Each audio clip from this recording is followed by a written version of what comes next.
La práctica de deportes es también posible para personas que recibieron algún trasplante de órganos y prueba de ello es el oro obtenido por Tatiana Benítez en un mundial desarrollado en Málaga, España.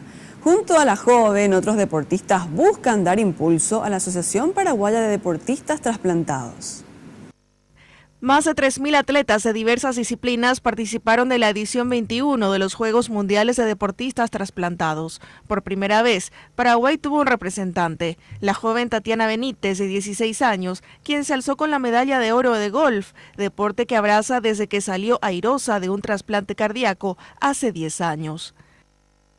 Tuve la oportunidad de participar por primera vez en los Juegos Latinoamericanos para Deportistas Trasplantados, que fue el pasado noviembre en Mendoza 2016.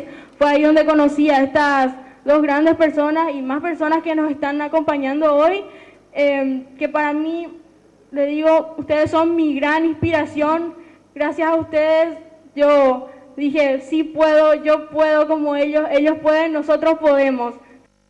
Tatiana, junto a otros deportistas, buscan dar impulso a la Asociación Paraguaya de Deportistas Trasplantados. Para ello, contactaron con los representantes de la Asociación Argentina, que ya lleva años de trabajo.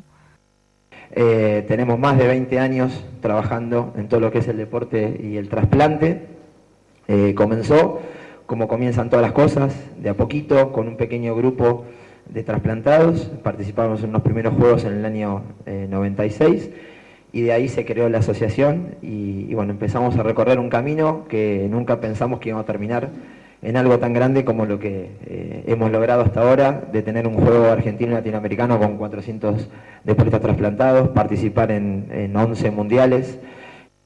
Con este tipo de asociaciones y competencias, además de ser un vehículo para mantener la buena salud de las personas trasplantadas, también se busca fomentar la donación de órganos.